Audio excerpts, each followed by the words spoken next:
Baik, selamat pagi ya. Assalamualaikum warahmatullahi wabarakatuh. Kita mulai perkuliahan kita hari ini. Semoga kita masih dalam keadaan sehat ya di rumah masing-masing. Oke, kemarin sudah saya cek pengumpulannya. Ada beberapa yang masih belum mengumpulkan ya. Silahkan dikumpulkan saja, nggak apa-apa ya. Salah benar nanti kita review ya, kita perbaiki. Oke, dari beberapa yang saya cek kemarin sudah cukup bagus ya, sudah ketemu linknya antara jurnal satu dengan yang lain, bahkan sudah ada ketemu kekurangannya masing-masing, kemudian apa yang mau diteliti nanti sudah clear state ya.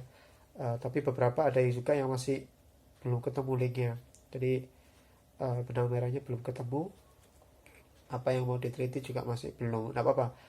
Nanti sambil jalan tetap terus dicari ya, terus dicari, dibaca lebih detail lagi, dicari jurnal lagi dan seterusnya. Nanti pasti akan ketemu sendiri ya. Jadi kalau memang itu ya seninya begitu, tidak bisa instan ya.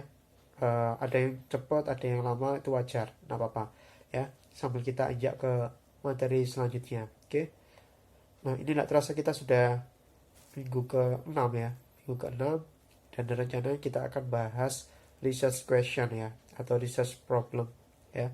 Jadi kita nanti sudah akan ke belajar ke panduan TA, jadi kita mulai mengerjakan bab 1 ceritanya ya. Oke, karena ini sudah minggu ke-6 dan mungkin nanti ada kemungkinan uh, learning from home-nya itu diperpanjang, kemungkinan ya, karena UNAS saja udah dibatalkan ya. Jadi kemungkinan nanti kita bisa saja nanti uh, learning from home-nya itu diperpanjang sampai akhir semester, ya nggak tahu ya, mudah-mudahan enggak gitu ya. Tapi kalau misalkan iya, maka nanti uh, mudah-mudahan Anda nggak kaget ketika sudah masuk ya, masuk kampus Anda sudah mau semester 7 dan Anda sudah dituntut untuk buat proposal TA. Jadi jangan sampai kaget, makanya nanti kita maksimalkan mata kuliah ini meskipun online ya. Nanti akan saya coba buat konten di YouTube, silahkan dilihat ya. Oke, jadi nanti hari ini kita akan coba review beberapa tugas yang sudah dikumpulkan ya, beberapa saja karena durasi ya. Oke, nanti beberapa akan saya coba review, nah yang lain silahkan disesuaikan ya. Nah kemudian nanti ada sedikit materi tentang research question ya. uh, Nanti kita akan matchkan antara teori dengan realita kalau di PPNS itu seperti apa ya. Jadi silakan nanti download panduan TA ya. Jadi kita sudah mulai harus baca panduan TA. Saya harap di student portal ada ya. Jadi Anda bisa download, kalau misalkan ada nanti bisa saya share. Panduan TA yang tahun 2017 itu yang paling update ya. Covernya ada gambar kapalnya itu. Oke, kita mulai ya. Jadi kita coba review dulu. Oke, baik, kita mulai ya. Jadi kemarin tugasnya adalah diminta untuk menentukan rencana penelitian ya. Nah, rencana penelitiannya itu dari critical review yang sudah dilakukan kemarin ya. Nah, harus mengundang unsur gap analysis ya. Kemarin sudah dijelaskan bahwa harus ada perbedaan objek, harus ada perbedaan metode atau perbedaan variabel atau penambahan ruang lingkup dan lain-lain ya. Oke, masih ada 4 mahasiswa ya yang belum mengumpulkan. Jadi silakan dikumpulkan saja ya. Jadi silakan dikumpulkan saja. Fani, Rinaldi, sama Yusuf ya. Ini semua sudah mengumpulkan. Oke, silakan dikumpulkan saja ya. Fani, Rinaldi, dan Yusuf. Nanti kita perbaiki ya. Oke, kita coba cek. Oke, punya Atika ya. Oke, punya Atika. Jadi Atika sudah melakukan review ini ya, banyak tentang budaya Atika seperti climate, kemudian dikerucutkan menjadi dikerucutkan menjadi safety climate pakai nosak 50 ya. Yang pertama itu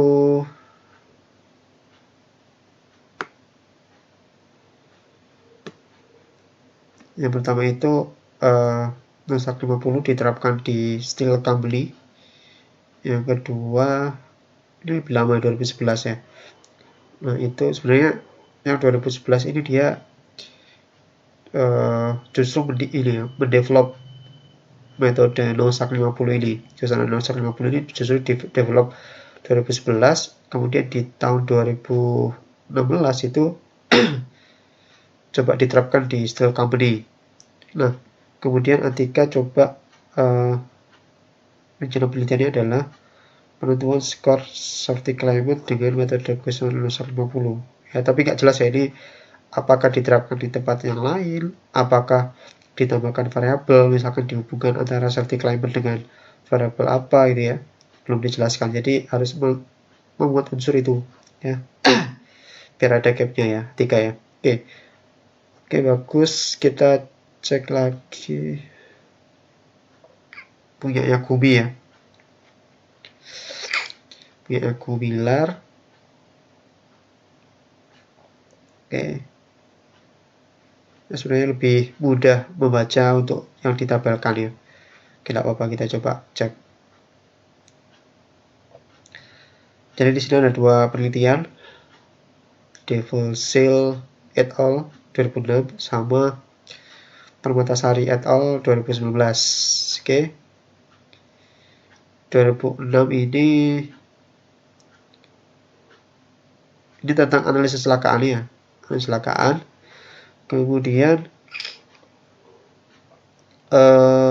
penelitian ini menyimpulkan bahwa faktor utama kecelakaan kerja adalah human error dan usia mesin. Nah, kemudian yang baru dari penelitian ini adalah penambahan ruang lingkup kesalahan manajemen. Oke. Nah, si Gumi ini menjelaskan lagi bahwa penelitian Permatasari itu punya keterbatasannya. Yang menjelaskan kesalahan manajemen dan kegagalan sistem manajemen. Nah, kemudian dia coba untuk rencana penelitiannya itu menggunakan MRT sama FACS. Kalau MRT itu lebih fokus ke kesalahan manajemen, kalau FCS itu lebih ke human error atau human factor. Oke. Nah, dia menambahkan juga tentang fasi, tapi nggak tahu fasinya ini untuk apa, nggak tahu. Tapi yang jelas ini sudah ada gapnya. Nanti silakan Gumi dijelaskan fasi set teorinya ini digunakan untuk apa ya, nanti di tugas selanjutnya. Oke, kita cek lagi. Ini punya Adinda. Dia coba review 4 jurnal ya, semuanya tentang rula. Jadi rula kan kalau tradisionalnya kan ini ya, standar pakai worksheet manual itu ya. Nah, ternyata ada beberapa penelitian itu yang sudah pakai software ini, neural network ya, Confinet, ada pakai Kinect. Ini tentang sensornya ya, sensor untuk penentuan sudutnya, jadi tidak manual di capture, sama ada software Delmia. Oke. Nah, kemudian Dinda coba mencari gapnya. Nah, Dinda akan coba menggabungkan dua software ya, Confinet dan Katia. Katia itu untuk pemodelan ini ya, pemodelan pekerja. Jadi pekerja nanti bisa dimodelkan, dianalisis sudut yang terbentuk. Oke. Nah, kemudian setelah diukur rulanya, nanti Adinda coba untuk ini ya, penambahan fasilitas kerja dan desain ulang tempat kerja. Setelah itu dicek pakai Katia lagi apakah ada penurunan apa tidak, itu ya. Oke, good. Oke, itu ya beberapa coba saya review, sudah cukup bagus ya. Yang lain silakan menyesuaikan ya. Tidak mungkin saya review satu-satu, nanti durasinya terlalu lama. Oke. Setelah ini kita akan bahas tentang ini, tentang apa? Materi selanjutnya tentang research question atau research problem ya. Nah, kita akan coba bandingkan ya. Kita cek antara teori dengan realita yang ada di PPNS. Jadi kalau kita lihat realita di PPNS atau di K3, otomatis yang kita jadikan pedoman adalah ya panduan TA gitu ya. Jadi di panduan TA itu teknis apa yang harus dilakukan, formatnya seperti apa, itu bisa dicek di situ. Jadi silakan di-download panduan TA untuk yang tahun 2017, itu yang paling update. Ya, yang ada covernya tuh bentuk kapal ya. Kalau misalkan nanti nggak bisa dulu di student portal, nanti bisa saya share. Oke ya. Oke, kita mulai materinya ya. Oke, kita mulai ya materi kita tentang research question atau research problem ya. Kita lihat pengertiannya dulu.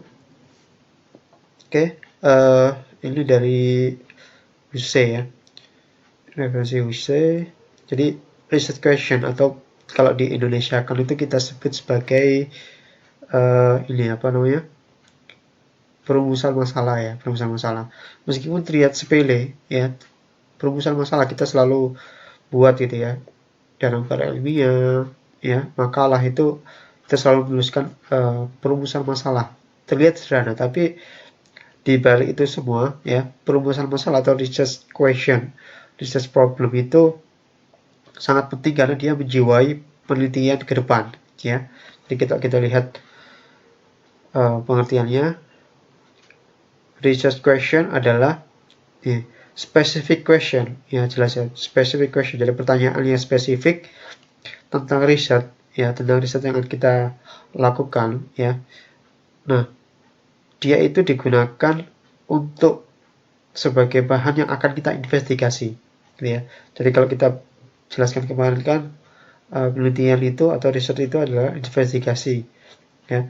Jadi apa yang kita investigasi itu terkait dengan research question-nya. Jadi research question ini yang akan menjiwai ya, menjiwai tentang apa yang akan kita investigasi. Nah, tentunya yang akan kita investigasi adalah ya penelitian yang akan kita lakukan itu. Oke. Nah, penelitian dikatakan berhasil atau selesai itu ketika pertanyaan-pertanyaan ini ya, pertanyaan-pertanyaan ini sudah kita investigasi dan sudah tahu jawabannya. Ya, jawabannya jika sudah selesai, maka ya penelitiannya sudah dikatakan berhasil atau selesai. Oke. Nah, di sini dikatakan bahwa kita mengidentifikasi research question ya, atau menuliskan dengan baik ya, itu adalah proses yang sangat krusial ya, karena itu menentukan nanti risetnya bagus apa tidak ya. Karena di sini dijelaskan bahwa research question itu ya, menjiwai dari research design kita. Jadi research question itu sangat penting ya. Oke. Nah, research question atau research problem itu harus bagaimana ya. Oke, kita lihat di sini. Pertama, harus based on already known fact or problem. Jadi harus berdasarkan fakta atau problem yang telah terjadi. Ya. Maksudnya apa? Maksudnya adalah research problem kita itu harus berdasarkan dari pertama ya, masalah apa yang terjadi baru-baru ini ya, baru-baru ini, atau misalkan penelitian-penelitian yang terdahulu ya, fakta-fakta yang terdahulu. Oke. Berikutnya adalah harus mengidentifikasi gap ya, harus mengidentifikasi gap. Jadi ini sudah kita lakukan, harus ada gap antara current solution dan current research ya. Jadi current solution itu maksudnya apa? Jadi setiap kali ada masalah, kan tadi kan berdasarkan masalah ya. Nah, ketika ada masalah tentunya sudah pernah ada pemecahan, sudah ada solusi ya. Pasti sudah ada solusi. Nah, solusi itu apakah sudah lengkap, apakah sudah baik dan seterusnya. Nah, itu yang kita sebut sebagai gap dari current solution. Jadi kita harusnya memberikan solusi yang lebih bagus gitu ya, improvement solusi. yang kita sebut sebagai grab from the current solution. Nah, tentunya juga adalah research gap ya yang kita sudah lakukan tadi. Jadi dari penelitian-penelitian terdahulu itu kita cek gapnya itu apa, perbedaannya apa. Jadi ada dua itu tadi ya. Jadi gap terhadap penelitian terdahulu dan juga gap terhadap solusi yang pernah ditawarkan sebelumnya. Oke, kemudian berikutnya adalah dapat diinvestigasi. Ya, jadi penelitian itu ya atau research problem itu, rumusan masalah itu harusnya bisa diinvestigasi dengan kita mengumpulkan data-data. Jadi kalau misalkan pertanyaannya itu tidak bisa diselesaikan dengan data yang kita kumpulkan, maka itu bukan research problem yang visible atau tidak bisa dilakukan. Oke. Berikutnya tentunya adalah contribute for the improvement in the research or problem. Jadi hasilnya ketika itu terjawab itu harusnya bisa menambah hasilnya ini ya, penelitian maupun bisa menyelesaikan problem. Jadi berkontribusi dalam menambah pengetahuan dan juga berkontribusi dalam menyelesaikan masalah. Kalau tidak ada kontribusinya, ya untuk apa kita lakukan gitu ya. Nah, berikutnya jelas di sini harus ada clear cut defined. Jadi harus concise ya, padat jelas gitu ya, padat dan jelas. Singkat, padat, jelas. Nah, yang terakhir penting juga adalah visible. Visible itu artinya secara waktu itu visible, artinya kalau kita TA kan waktunya kan hanya 4 bulan, maka jangan sampai kita buat research problem yang terlalu jelimet, yang terlalu panjang sehingga nanti waktunya tidak cukup, nggak jadi lulus nanti Anda ya. Kemudian secara kemampuan ya, Anda levelnya adalah di 4, maka jangan sampai, ya boleh saja sebenarnya kalau misalkan Anda yang Anda lakukan itu levelnya sudah master ya, S2 boleh saja, tapi kita harus bisa ngukur ya, jangan sampai nanti TA kita keteteran gara-gara terlalu apa bahasanya, terlalu daki ini. Oke. Begitu juga dengan biaya ya, biaya. Jadi kalau misalkan kita punya keterbatasan biaya, ya jangan kemudian kita research problemnya atau TA-nya itu tentang buat alat dan seterusnya. Jadi kita harus ukur kemampuan kita juga ya. Nah, kita cek kalau di BPNS seperti apa, kriteria TA di BPNS seperti apa. Oke. Nah, ini bisa kita lihat di panduan ya, nanti silakan dibaca. Kriteria TA di BPNS yang pertama adalah problem solving oriented. Jadi karena kita vokasi, maka diharapkan TA-nya itu ada problem solvingnya. Jadi tidak hanya teoritis tapi juga ada problem solvingnya. Jadi nanti perumusan masalahnya itu harus berdasarkan problem solving, ada masalah. Jadi kalau kita misalkan nanti di tempat OJT, maka harus berdasarkan masalah, harus ada masalahnya. Kalau tidak ada masalahnya, maka kurang untuk menjadi TA di BPNS ya. Nah, kemudian mengambil topik permasalahan dari tempat OJT diharapkan ya.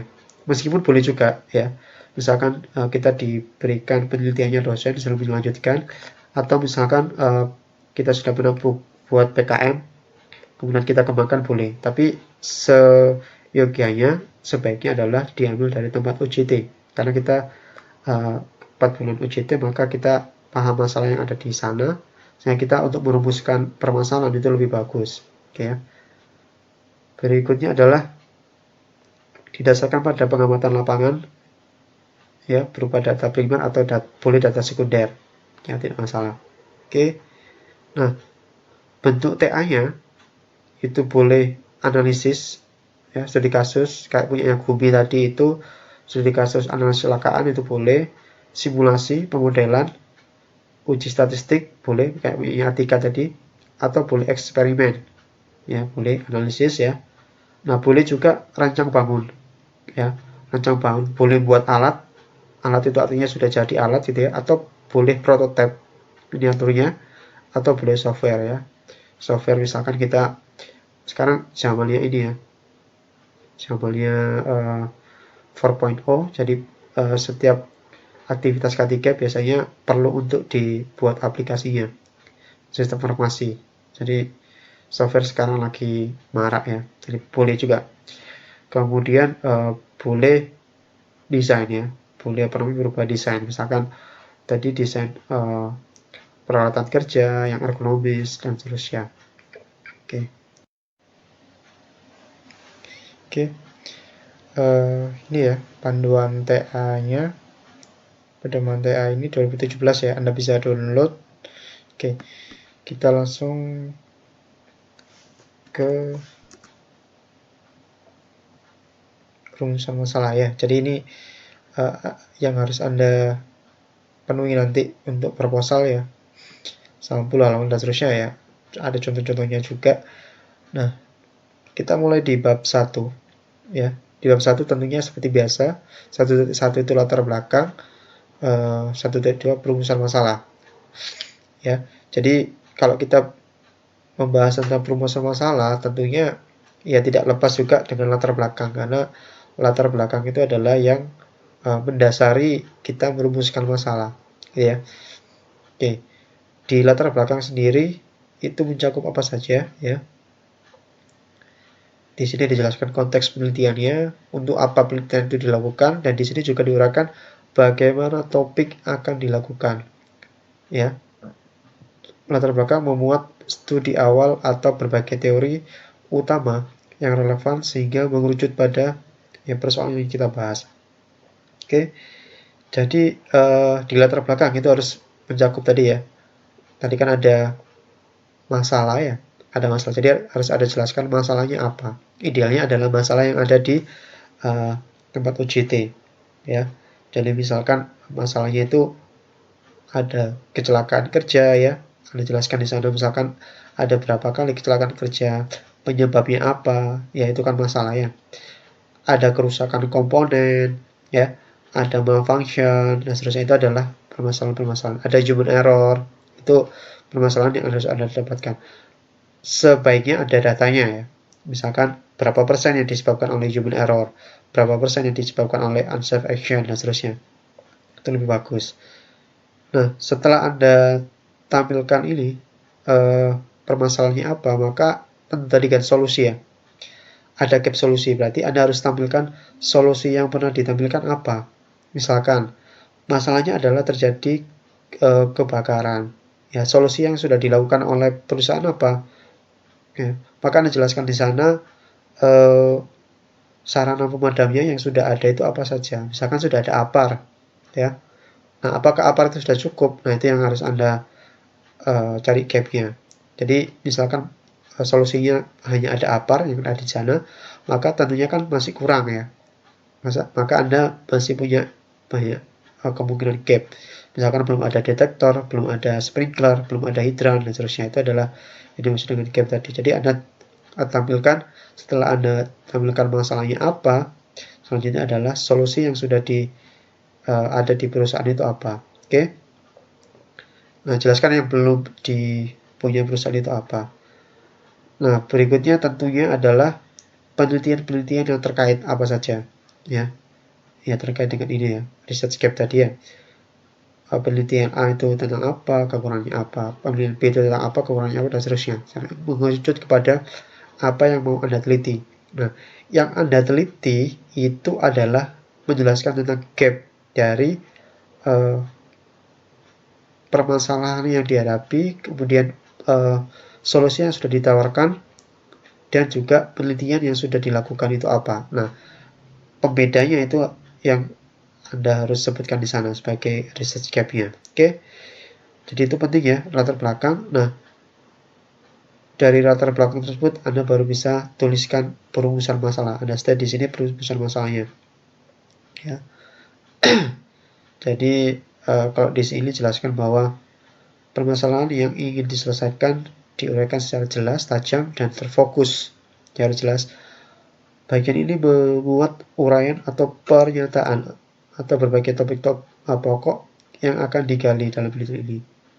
Rumusan masalah menyebutkan fokus utama dari penelitian, mencakup berbagai pertanyaan yang akan dijawab dalam penelitian. Ya, sesuai ya dengan yang tadi kita bahas ya. Kemudian semua pertanyaan yang diajukan perlu didukung oleh teori yang diperoleh dari studi awal atau teori utama. Nah, nanti bentuknya perumusan masalah seperti apa Anda bisa lihat ya di contoh-contoh TA terdahulu. Oke. Berikutnya ada tujuan, ya jelas ya, tujuan, manfaat, dan batasan masalah. Oke. Jadi itu dulu untuk bab 1 ya. Jadi silakan Anda dari apa? Rencana penelitian yang sudah Anda state tadi, silakan dibuat bab 1 ya.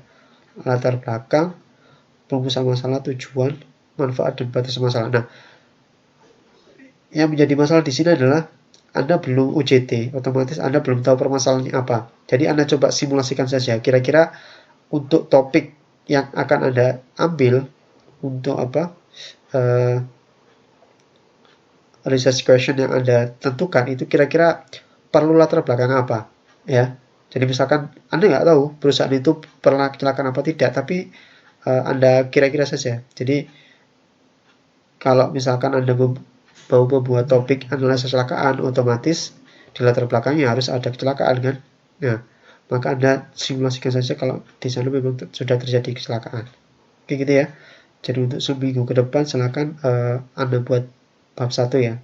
Bab 1-nya nanti akan saya upload di Classroom. Kalau misalkan ada pertanyaan boleh ditanyakan langsung di Classroom ya. Oke.